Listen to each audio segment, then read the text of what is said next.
Quick audio test, quick audio test.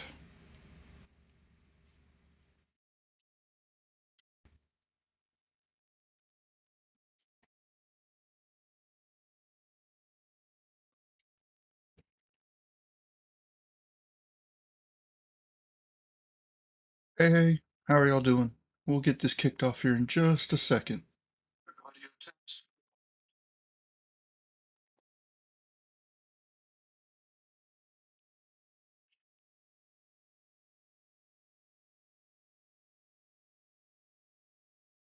Oh, this is going to be a good show today. I'm looking forward to this one. One more minute. Excuse me. How's everybody doing so far today?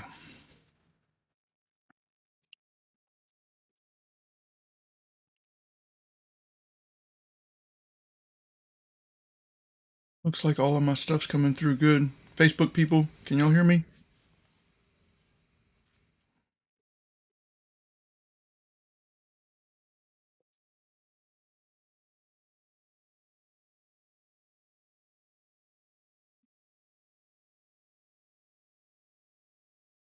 We're doing good.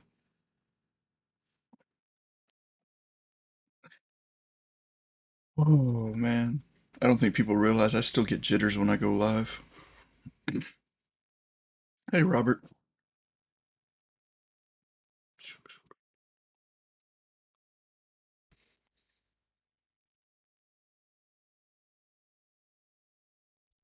Voice is a little rough today. Good morning, everybody, man. Today is going to be a great show. I'm really looking forward to this. I have been around thousands, literally thousands of investors, and I have found that there are three common things I see that new slash struggling real estate investors find themselves hitting often. And I'm going to dive in deep on those three specific things that I see happening extremely often. I'm going to go through ways that I think that you might be able to adjust your mindset to get past them and go through, how would I say that? Let me think this through. I don't want to just say it.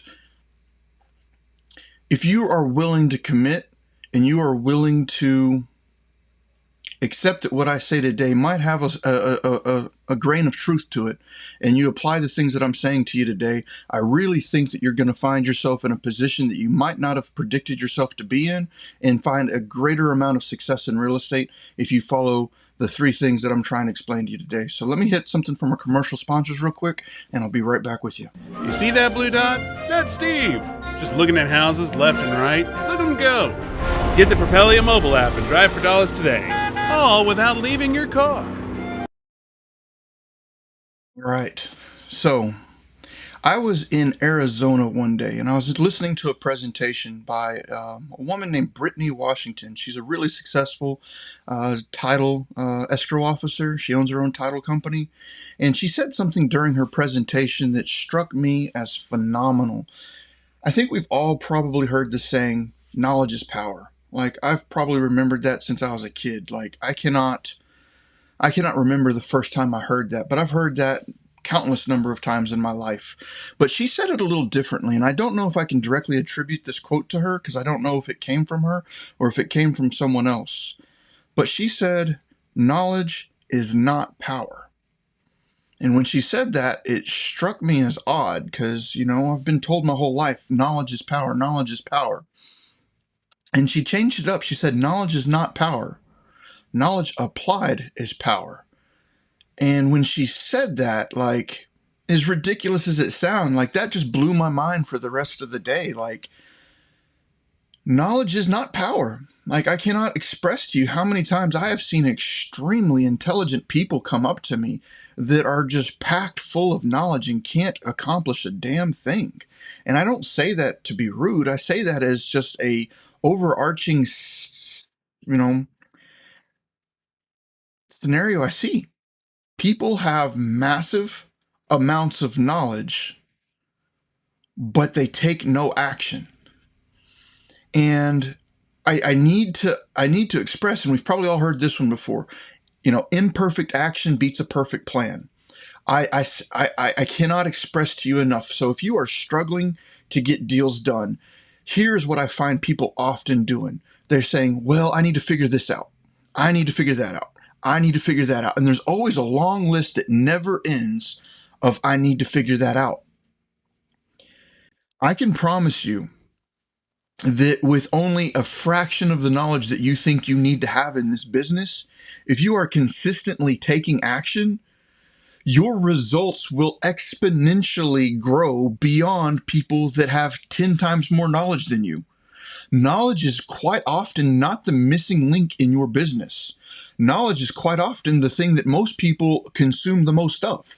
Knowledge is what gives people the confidence to go out and do things. But if you are waiting for that knowledge to become infinitely expandable before you take action, you're going to limit yourself beyond measure. There is nothing that's going to be able to propel you further than action. Like if you have at least a general basic concept of what you need to be doing and you take action on that, you will just leapfrog just about anybody else in this business. Because the thing that I see and is the number one problem I find most often is people will come up to me all day long, send me messages, walk up to me at an event. Hey, man, I love your content. I love all this. I love all this, man. I'm really getting going, man. Can you help me out? And I'll say, yeah, what have you been doing? Oh, I haven't done anything yet. That is the wrong answer, man. Like I cannot express how much I wish I could just grab that person and shake them and say, like, do it. Like I've personally myself, not including all the other people that have put out massive amounts of content, there is enough information out there. If you've just watched what I've put out there, you can go out there and be successful in this business. There is something that stops people. There's like a layer of fear, and that fear just absolutely paralyzes people on their action. Like if anybody's out here right now, like drop some of the things that are stopping you from moving forward. But if you don't be embarrassed, like if you are one of those people, it's not rare. It's not like you're the only person that's sitting here watching all this content and not doing something. And even if you are doing something, I've got like a couple more key things that I think that'll help you out here. But if you're out there and you're just failing to take that daily massive action that you have to take, then like let's figure that out. Like, yeah, people get frozen, Melissa, like all the time, and I do understand. I do understand. Like this can be extremely nerve-wracking. Like when I first got started, I did not have any experience in real estate. I did not have a background in negotiations. I did not have a background in marketing. I had a background in construction. Like if you wanted me to bend pipe for you and you wanted me to pull wire, you wanted me to fix an air conditioning unit, you wanted me to go out and do that kind of stuff, I could do that all day long. I'm a pro. Like I know exactly what I'm doing. I was comfortable doing that. I was not comfortable getting on a phone talking to somebody about buying their $250,000 house when I didn't even have a house. Like that didn't make sense to me. Like I'm gonna talk to this person and I'm gonna negotiate to purchase their house for 175,000 and I'm gonna put this property under contract. That's freaking scary. Like let's admit it. This is scary. And I got somebody here saying they're afraid of rejection. That is valid, man. Like, I had a mentor of mine one time that helped me overcome that. Jason Palliser. One of the things he told me was get on the phone. Like, this is dealing with the afraid of rejection part. Get on the phone and go to like Zillow and find all the FSBOs you can find. Find all of them. And try to call at least 100 of them a week. Make a commitment to it. If there's 100 of them a week and you're going to spend 5 days in the week, pick 20 a day and call those 20 homeowners that have for sale by owner properties. Give them a phone call. Your whole point to this entire transaction is to start getting yourself comfortable with talking to a homeowner. This FSBO lead didn't cost you anything. All you did is go to the internet and you started calling people. Your absolute must for this phone call, there's non-negotiable. You have to do this. You have to offer them half of what they're asking for their property. Now, what is that going to do? That is going to help you overcome rejection It's going to help you understand rejection, and it's going to help you understand that by the end of the week, after you've called 100 of these, and you've not just call 100, you need to talk to 100 of these people. By the end of the week, your fear of rejection is going to be minimized. You've already gone through it. You just went through the crash course of rejection. Like, there's no way that at the end of a week of offering people half of what they're asking for their house, that you haven't been called just about every possible word there is under the sun. You haven't been hung up. You haven't been screamed at. You haven't been told F off. You haven't had all of this stuff. So go ahead and make sure and commit to doing that. Like, if you want to help get through those confidence issues, start there. Now, there might be other things that are limiting or reducing your confidence. And like often people they think they don't know enough. I'm going to say that if you've gone to propelio.com/academy and you have watched the wholesaling course there, that wholesaling course is like 14 or 15 videos long. It's free. This isn't something you have to pay for. Go to propelio.com/academy. There's an entire wholesaling course there. If you watched that wholesaling course, you have enough knowledge. Now, I didn't give you every finite detail, like go find this list, do this, do that. I gave you the knowledge you need to create your own business. And that's important. And the reason I don't go through in that training and say, do this, this, this, and this is because now there's going to be 1,000 of you all doing that exact same thing. I want you to come up with your own plan. But I've given you the process you need to create your plan. Take action on it. Take action on it. And I think that brings me into topic number 2. Topic number 1 is knowledge is not power. Knowledge applied is power. You need to take action. There is no amount of knowledge that you're going to gain that's going to create enough confidence for you to move. The only thing that's going to create enough confidence for you to move is to move. German, excuse me if I said your name wrong. German. My struggle trying to understand every real estate contract clause known to man so I can explain it to sellers when I'm asked. That is a legitimate fear, and I appreciate you bringing that up. Let me throw out some advice. You don't need to know every clause. Just know the ones you're going to put in your contract. If your contract is extremely deep, like for me, Texas is I guess that was right. In Texas, we have the Texas Real Estate Commission, and they have what's called a promulgated contract. It's like 9 pages long. It's got like 30 some odd legal paragraphs, and that can be intimidating even for me. And let me help you out with this, German. To start out with, I didn't use that contract. It was too intimidating for me, and since it was too intimidating for me, I anticipated it would be too intimidating for my seller. So I didn't use it. I used a simple 2-page contract, and the contract read very simple. It wasn't something rocket science. Like, I have the equivalent of a 6th grade education. I made it to school up until about 11th grade before I got kicked out. But starting at about 6th grade, I went to alternative schools for the rest of my high school career or my elementary career. By the time I was in 6th grade, I was in nothing but alternative schools. So if anybody's been to an alternative school, it's not necessarily education. It's more like babysitting. So I have about the equivalent of a 6th grade education. A 9-page contract scared the living hell out of me. If I let it scare me, it's going to scare the seller. So I started out using a simplified contract, something I could understand. Now, was that simplified contract the best thing it could have ever been? No. But remember what I said in the beginning? Imperfect action beats a perfect plan. Find yourself a simpler contract. Know the clauses that you're going to put in it.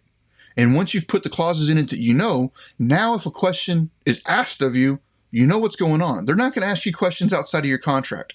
Now, let me hit you up with a reality that I personally am baffled by.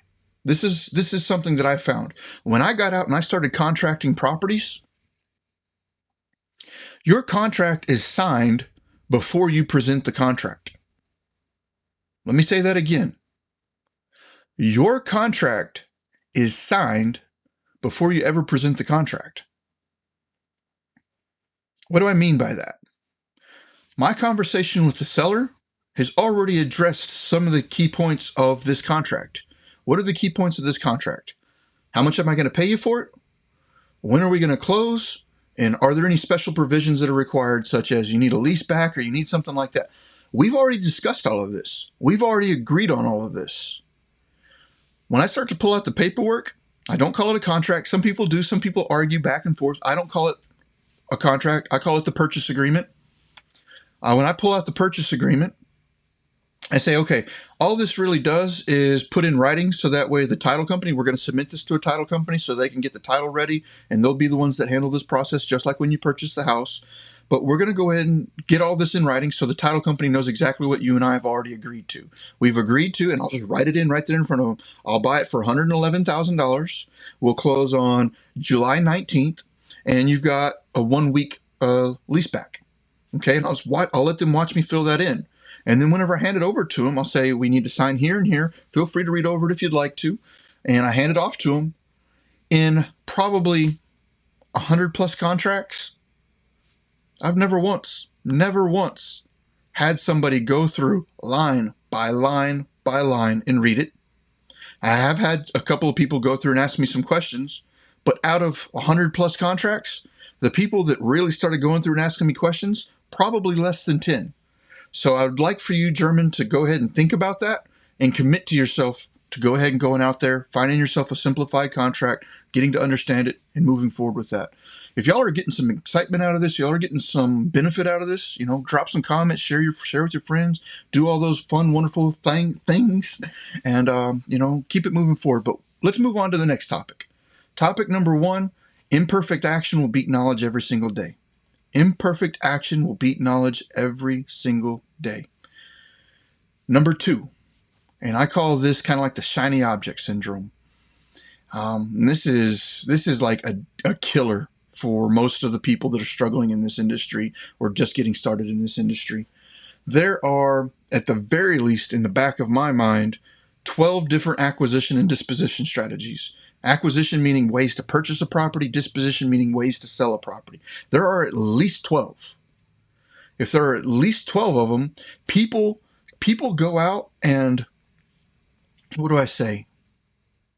They will name these 12 different acquisition disposition strategy, something new, something fancy. It's like, oh, we're going to call it this, we're going to call it that.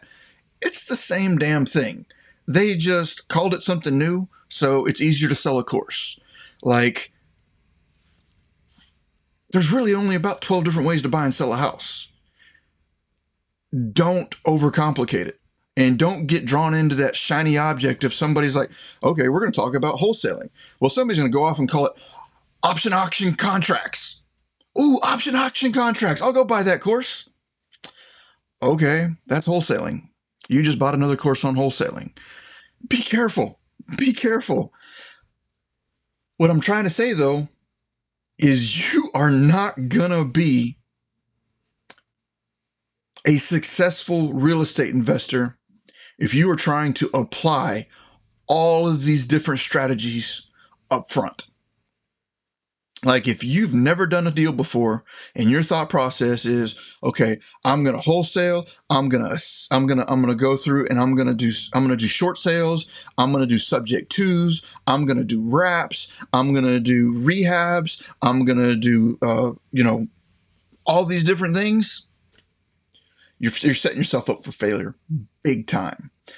You need to pick one acquisition strategy and stick with it until you have successfully done it. Now, I don't want to write that off as a complete and total blanket statement. If you've got, let's say you started out and you're like, I want to do flips, and you are just 6 months in, 9 months in, you've really been putting action into it, and you're not finding yourself in the situation you want to be in. Maybe it's not what you thought it was going to be. Maybe consider moving on to a different strategy at that point in time, but you really need to put some serious effort into it. When I say serious effort into it, like, I consider a serious amount of effort a year, and you might go a full year without doing a deal. And let me hit you with that realization real quick. For anybody that's watching right now, you may go through a full year of doing consistent, actionable steps day in and day out. You're going on appointments, you're making offers, you're going out, you're inspecting houses. You're doing the things that you need to be doing. It might take you a year of failing before it finally starts clicking for you. There's ways to leapfrog that. There's ways to move forward. There's some people out there that just have a natural talent, a given talent to do these kinds of things, and they're able to achieve it much faster. But give yourself a full year of failing. And we have all been just ingrained to think that failing is bad. And I don't want to say the cliche topic, fail forward, but there's some truth to that. You're going to need to fail so many times that you're like, yep, I remember that. I screwed up when I did that. I'm not doing that again. You go through and you're like, okay, I'm going to try this again. You don't do that, but you do something different and it jacks the day up. And you're like, okay, don't do that. You've got to commit to failing. And most people are so tied up around, I can't fail, that they never progress forward. I don't remember who said the quote or what it said, but there was something like, something along the lines of, the most successful people. I remember this from my sixth grade teacher. I was going to Horizons in sixth grade, and one of my teachers, her name was Mrs. Devney, and Mrs. Devney had a little plaque on her desk. In my immature mind of 11 years old in sixth grade or whatnot, I look at this sign on her desk, and it says, it said, the most successful people in life are the biggest failures. My immature mind at 11 years old didn't understand that. What did that mean? The most successful people are the biggest failures. Success doesn't come the first time you try it. Success doesn't come the second time you try it, the third time you try it. You've got to fail to achieve the success that you're looking for. I hope that makes sense. Don't let the shiny object syndrome catch a hold of you. And what I mean by the shiny object syndrome is you'll start doing something. You're going to see some podcast, somebody's driving around in a Lambo, and they're going to be like, man, they're making massive amounts of money. Just let me do what they're doing. And you're going to do what they do for about 2 weeks. And then you're going to see another podcast and you're like, man, that person's making a ton of money. I want to do what they do. And then you're going to go do that. And then you're going to go do that. And then you're going to go do that. And then you're going to go do that. And at the end of a year, you haven't done a damn thing. You just played around and spun in circles all year long. Pick one thing. It's not going to be easy. It's going to suck. There's nothing that's going to be fun about it. You're going to have to fail. You're going to have to take risks. You're going to have to do things that aren't enjoyable. And I'm hitting you with this straight. Like, there's some people that are going to try and fluff this up and try and make it feel like warm and fuzzy. This is going to hurt. You're going to have to put yourself in a lot of situations that you wouldn't normally just want to jump into. You're going to have to talk to people about things that you wouldn't normally want to talk about. You're going to have to deal with the possibilities of rejection. You're going to have to deal with the possibilities of unknowns. You're going to have to deal with the possibilities of not having this all figured out, because you don't. And you won't until you actually start doing it. And even then, you won't have it all figured out, but you'll have enough of it figured out that you're able to get out there, get done what you need to get done, and move forward. So that was number 2 for me. The shiny object syndrome. Number one was imperfect action beats a perfect plan. Action is greater than knowledge. That was number 1. Take action on everything you're learning. I don't care how much in your mind you don't think you know what's going on. Take action on it. Number 2 is get rid of the shiny object syndrome. Quit spinning yourself in circles chasing that Lambo. Quit spinning yourself in circles chasing that next guru that's got something to sell. And I've got no problems with people out there mentoring and teaching, man. Go out there and learn what you can learn. But don't let yourself get sucked into this never-ending trap of, I need more knowledge so that way I can go out there and do something. Let me buy something else. If you've already bought one, if you've already bought 2 and you haven't done anything, stop buying stuff. Just stop buying stuff right now. Hey, guys. With that to be said, let's go ahead and go for a short commercial break and we'll come right back. This is Steve. Steve is a successful real estate investor. Steve is wearing glasses, so therefore you know he's a successful real estate investor. You go, Steve. Go, Steve, go. Go get those dollars. You see that blue dot? That's Steve. Just looking at houses left and right. Look at him go. Get the Propellia mobile app and drive for dollars today. All without leaving your car. All right. Let's deal with number 3. What was number 3? Number 3 deals with another one I see quite often. And what is that? What's going on here? You are taking action. You are go out there and you are doing things, like you're getting things done. Your week is full. 40, 50, 60, 70 hours a week. You are busting ass. There's nothing lazy about you. You are going out there and you are doing what you need to do. But you still haven't got a deal. What might be going on? How is it that you're working 40, 50, 60, 70 hours a week and you didn't pull down a deal?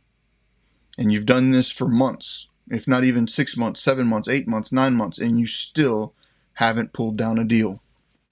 I've talked about this a lot in the past. I've talked about this with Grant. Grant's the one that kind of gave me the understanding of the term. He pulled the term from a book. I don't remember what the book was, but there was a book, and it layered down and broke down your tasks for the week.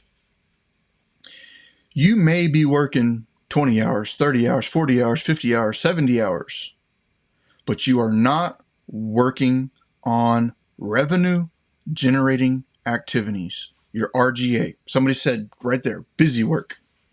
You can fill a week up full of busy work all week long. Like you can stay just continuously busy. There's never an end to the amount of things you can do, but you are focused on busy work. What do I consider busy work? Busy work is the work that does not result in you cashing a paycheck.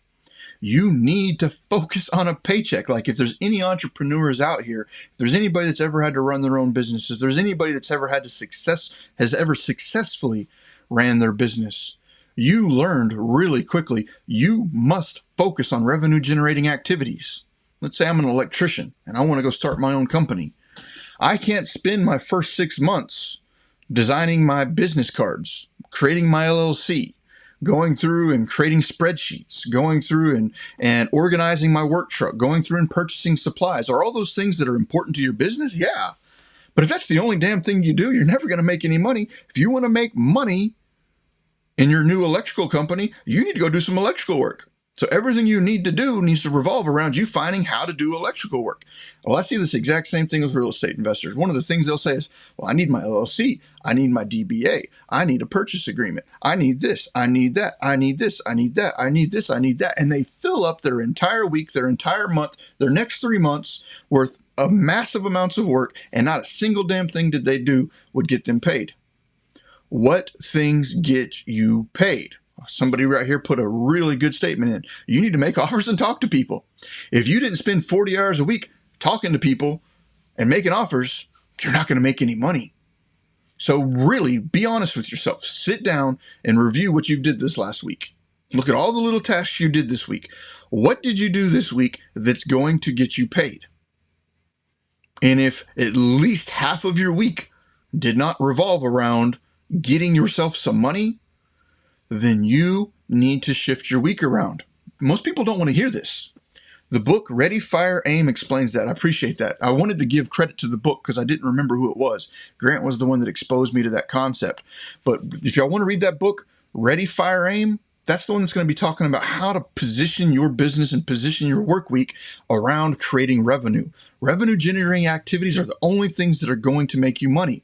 What makes you money? If you're wanting to wholesale, you need to be marketing. You need to find marketing. I'm going to pause on that for just 2 seconds because I cannot stress enough. Nobody watching right now, none of y'all should consider yourself real estate investors.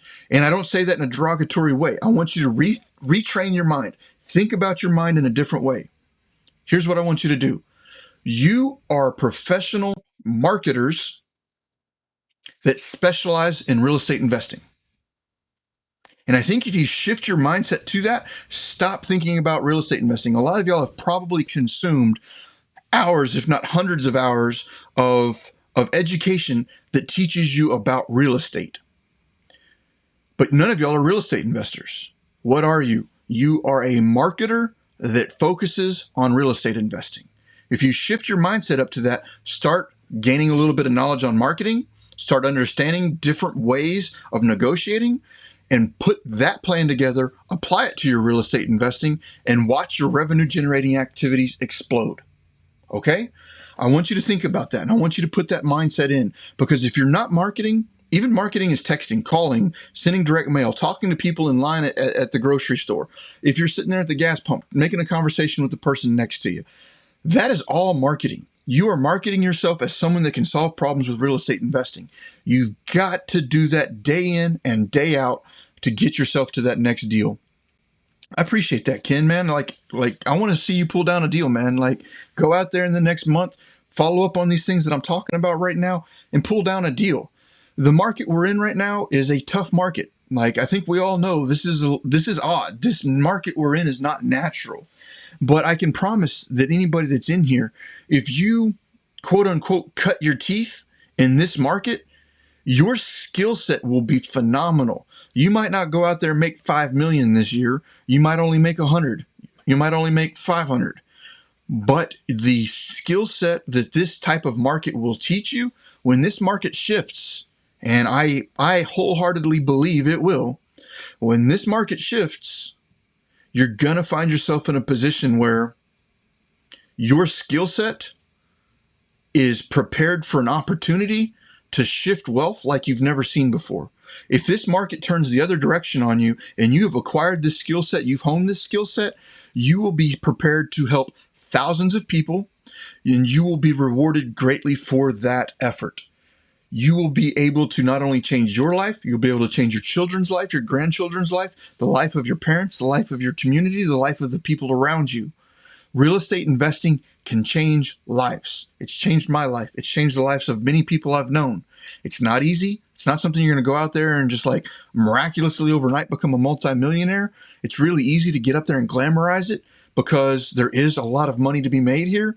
But I think people simplify the effort you're going to have to put in to make this work. And I think that sets people up for the wrong expectations of their own business. They go out there and they see all of these other people getting Facebook famous talking about all the things they do. And they don't see themselves doing the same things and they get down on themselves. They're like, man, how are they doing it? Why am I not doing it? What am I doing wrong? Let me go get some more knowledge. Let me go try to do this. Let me go do this. And then you end up finding yourself stuck in a hole where you're comparing yourself to someone else. That is the wrong hole to get stuck in. And I think I'll slow this down and I'll roll this up into a quote that I personally stated a couple years ago on stage. I'm a very ambitious man. My past has I guess in some ways given me the gift of being able to see some of the rougher sides of life. My past has kind of given me the ability to see some of the pains of life. And those pains of life gave me the motivation to go where I want to go. It gave me the ambition to get away from all of the things that I grew up around. Ambition is a curse when you cannot see how far you have came. You can only see how far you have not made it. You're looking so far into the future and all you can see is all of this stuff that you don't have done yet because you are looking so far into the future that you're like, man, I don't have anything done yet. You fail to sit back and look behind you and say, man, I have accomplished a lot to get here. If you are basing your mood on what you are going to do and not basing your mood on what you've already done, then you will forever be depressed no matter how successful you are. It took me a long time to realize I am extremely successful. I have achieved many things in my life that many others would never have considered me able to do. Like the teachers, like I had one teacher tell me that I was the dumbest smart person they've ever met. They're like, you have a brain like I've never met before. Like you are an extremely intelligent person. And half of the people in this room would give just about anything to be as smart as you. But you act just like all these other people. And I don't say this in a derogatory fashion. I'm not saying this in a negative. He was trying to wake me up. He was trying to tell me, you are extremely talented. You are extremely intelligent. Yet you're sitting here hanging out in gangs. You're sitting here hanging out and you're fighting. You're sitting out there with people selling drugs. You have opportunities that none of these people have. And you're wasting it away by doing the things you're doing. And he was truly trying to give me a motivation to get out and do something beyond what I was doing, what I was learning in the neighborhood I was growing up in. There is opportunity for you. And if you're looking at yourself right now and you're like, man, I'm not proud of where I'm at. Well, take a look at the actions that you have taken. Give yourself credit for them. Shift your actions up so that way moving forward, you have the right mindset. Get away from needing the knowledge. Understand that you need to take imperfect action. Move forward and hit your revenue generating activities, which means you need to be marketing. You need to be talking to people. You need to be making offers, and then get away from that shiny object syndrome that constantly has you moving into a different task. Stay solid on the path you're trying to take. commit to that for at least a year before you walk away from it, and remember that moving forward. So that's it for my day. I think those are the three top things that I think you should be considering. And I'd like to go ahead and end with y'all with a short commercial, but I've got faith in each and every one of y'all. I enjoyed seeing some of the comments coming back in from y'all saying, hey man, this is really helping me out. There's nothing that I think that can help you more right now than shifting your mindset, keeping your mindset on the target, and accepting that you can do this. So many of us think that when we're looking at this, like, man, this isn't me. I'm an electrician, or I'm a blank. I'm a this. You are who you think you are. Start thinking like you're a real estate investor, and guess what? You'll be a real estate investor. Have a great day, guys.